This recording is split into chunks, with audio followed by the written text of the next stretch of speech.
Welcome to today's news on TV9. I'm Ada Show. In today's local news, Auckland bus drivers disputing a pay deal with employer NZ Bus have voted to take further industrial action, while the Auckland Council is extending the 24/7 liquor ban to all of the central business districts. A major security gap in the WINZ computer system was exposed by a blogger yesterday, prompting widespread criticism from opponents of the government's welfare reforms. And the Prime Minister to concede that was a huge problem. Chrissy Jasmore. The Ministry of Social Development is in the headlines for the wrong reason again, after a blogger reported that he was able to access thousands of files on a WINZ office kiosk computer. The files included sensitive case notes, lists of people who owed MSD money, and names of children. Prime Minister John Key has called the breach a huge problem, but beneficiary advocates say it's nothing new. It really fits in with MSD's sort of relaxed approach to protecting beneficiaries' privacy. So in this particular instance, it was actually a year ago where a respected advocate informed them that this information was accessible to the public, and they chose to do nothing. The government wants to set up a database to track 30,000 at-risk kids, while as part of the second wave of welfare reforms, MSD will contract out a lot of its services, changing personal information from public to private hands. Labour says privacy breach is becoming a systemic issue within the government, and vulnerable children are being put at risk. What other government agencies would wish to share information with MSD when they've proven that at present they're not able to secure or ensure the security of that information? Jacinda Ardern is calling for an inquiry into the incidents, and she says Paula Bennett should stand up and be held accountable. An urgent investigation within MSD has already started. Christy Zhao, 9 News. Meanwhile, beneficiaries with kids are targeted from this week by new work obligations. Christy Zhao reports. The government's welfare reform is being implemented this week, and beneficiaries with kids are the target. The new rule makes sole parents look for work part-time when their youngest child turns 5 and full-time when that child turns 14. The sole parent support rule replaces the domestic purposes benefit. The government says it will get people out of the benefits trap, but some are concerned about the realities for single mothers. So what the government is doing is trying to put mothers who are raising kids into a really unfair position of having to compete with the rest of the unemployed people in society for jobs when there aren't many jobs. A single-parent support group says some women are being driven to abort their babies because they are scared of the government's hardline welfare laws, while other mothers are hiding their babies from authorities. The government has said that the change was needed to stop people from having children to avoid work. Christy Zhao, 9 News. Auckland bus drivers are likely to take further small-scale industrial action after contract negotiations with employer NZ Bus failed again yesterday. Not many buses were seen on the road yesterday, but the bus station was crowded with people. From 9:30 a.m. to 2:30 p.m. yesterday, drivers from 5 bus companies gathered together in a meeting organised by the Labour Union to discuss about further actions they'll take to fight for their rights. Prior to this conversation, New Zealand Bus has agreed to raise the pay for bus drivers. However, changes to the roster and working hours do not fully meet the drivers' requirements. Hence, in the previous vote, over 50% of drivers voted to reject the latest pay offer from New Zealand Bus, which means that both New Zealand Bus and bus drivers are unable to reach an agreement, and more bus strikes are likely to happen in Auckland. The non-acceptance is for a variety of reasons. The money's not enough. The drivers don't feel that the company are offering enough money, and the implementation dates aren't right. The drivers are also concerned about their duty times, rosters and general conditions of employment. Voted by a majority decision today not to accept the company's offer of settlement. All buses returned to normal operation yesterday at 2:30 p.m. There will be some small-scale protests within the next few days, such as free rides for the public, but there won't be any large-scale strike actions. The government has confirmed to not proceed with the Waitangi Tribunal's Shares Plus concepts to address Maori claim over water when it partially privatises Mighty River Power next year. Prime Minister John Key also addressed Mighty River Power will be officially removed from State-Owned Enterprise Act and will be under the coverage of Public Finance Act after the Labour weekend. In order to maintain the image of Auckland City as well as to ensure public safety, Auckland Council is planning to expand the liquor ban areas to the whole of CBD, including Victoria Park and Wynyard Quarter.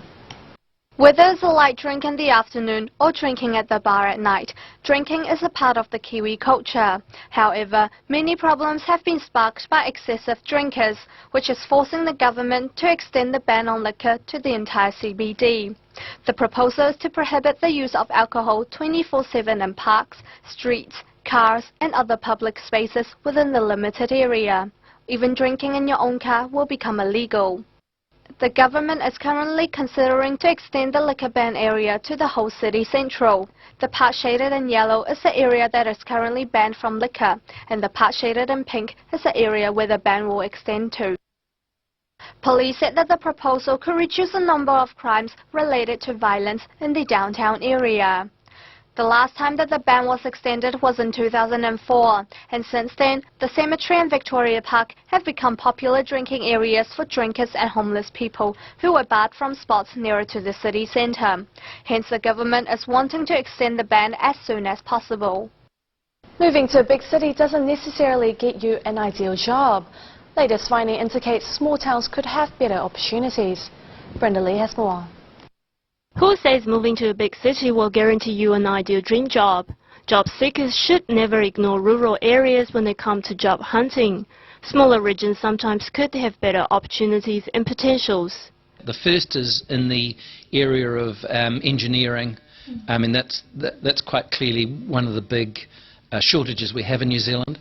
But the other thing that you will also see is that in terms of the occupational skills shortage, which is a really good indicator of where the jobs are, you'll see that there are a whole lot of jobs in education and health. And there are shortages right around the country. Big cities, small cities, rural towns, there are jobs in those areas right across New Zealand. According to the latest finding, small regions like Hawke's Bay, Taranaki, Tasman, Marlborough and Gisborne are in desperate for workers. With a total of 600 job listings, industry like engineering, construction, nursing and midwives, chef, transport and building contractors are especially in short. According to Professor Spoonley, don't expect to start out at a big company and don't expect your first job is your ideal job. Don't be too choosy about the first job, because what happens is employers employ you as a television reviewer and think, oh, they'll make a good producer, but that comes with knowing people. So it's really important that you get that first job or your first step on the job market, and then you can begin to think about your options, and you'll find that employers give you those options as well. New Zealanders looking for work need to focus on developing stronger transferable skills, otherwise known as soft skills. Being presentable, able to communicate, and to fit in with all sorts of different positions in a company. This is all more realistic from moving yourself from cities to cities. Brenda Lee, 9 News.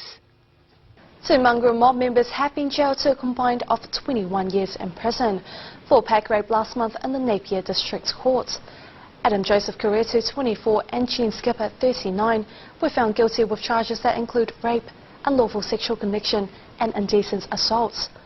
Hastings police are impressive with the results that the community should now feel a little safer, knowing the 2 offenders will be off the streets for a long time.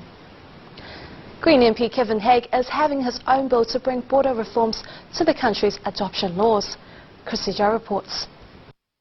The Green Party is making its own play on adoption law reforms, with MP Kevin Hague launching his private member's bill this week, allowing open adoption rules and paving the way for gay couples to adopt.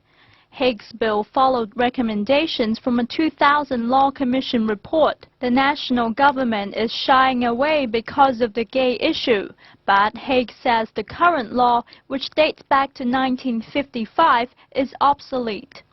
So at that time, for example, it was felt best that if a child was adopted, that they should have no contact or knowledge of, in fact, their biological family after the adoption, and that they should just only have a relationship with their new family.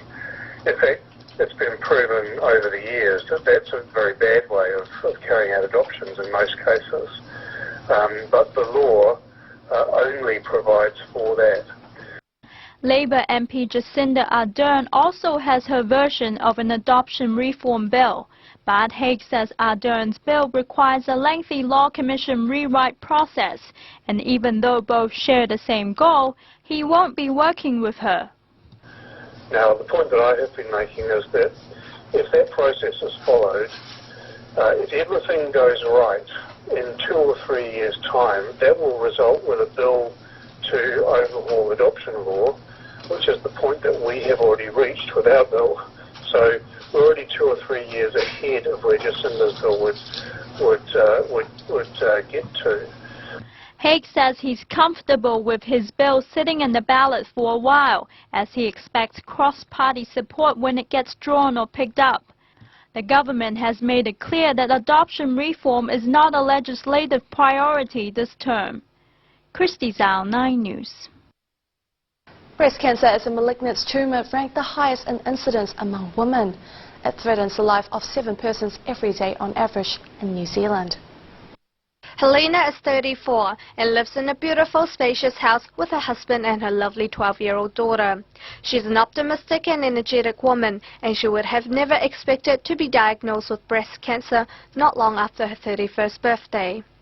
After a lengthy period of active treatment, Helena's cancer was under control, but unexpectedly, it relapsed after a year. Helena came to New Zealand from the UK 10 years ago. Like all other immigrants, she loved this country and her family.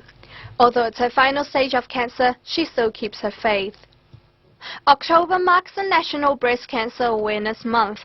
Helena's website www.ourwoman.co.nz and shared the video, as she hopes that more women will become aware of their health and have regular checkups, especially for their breasts.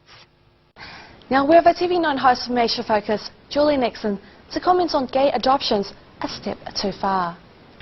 It's already possible for same-sex couples to marry in 8 European countries, Canada, parts of the United States and Mexico, Argentina and South Africa. US President Barack Obama supports gay marriage, and our Prime Minister John Key supported the first reading of Louisa Wall's gay marriage bill.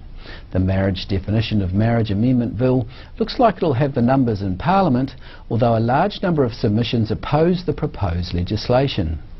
There is a view that Louisa Wall's bill will allow gay couples to adopt children, but this has not yet been tested, so remains to be seen.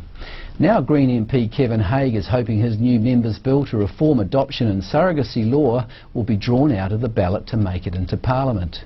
Haigh says the Care of Children, Adoption and Surrogacy Law Reform Amendment Bill is much broader than just gay adoption. He argues that New Zealand adoption laws need a complete overhaul. Open adoptions are commonplace in practice, he says, but this is not reflected in the law. Haigh says the current laws are out of date because the Adoption Act has not been changed since it was first written in 1955. A caller on TV9's Asia Focus program argued that gay couples would provide a home environment with just as much love and affection as that created by a heterosexual couple. He argued that the terrible statistics of large numbers of children being abused mean that many kids will be better off with a gay mum and dad. The surge of liberal excitement supporting gay marriage and gay adoption is countered by the Catholic Church and others who express discomfort at the change to the time-honoured institution of marriage. Gay marriage is one thing, but gay adoption is an even bigger step towards the normalisation of homosexuality. Questions that need to be considered include: should children be guinea pigs in the gay marriage experiment? Is gay adoption natural? The answer to these questions, in my view, is no. Thank you, Julian. Now let's take a short break and we'll be back shortly.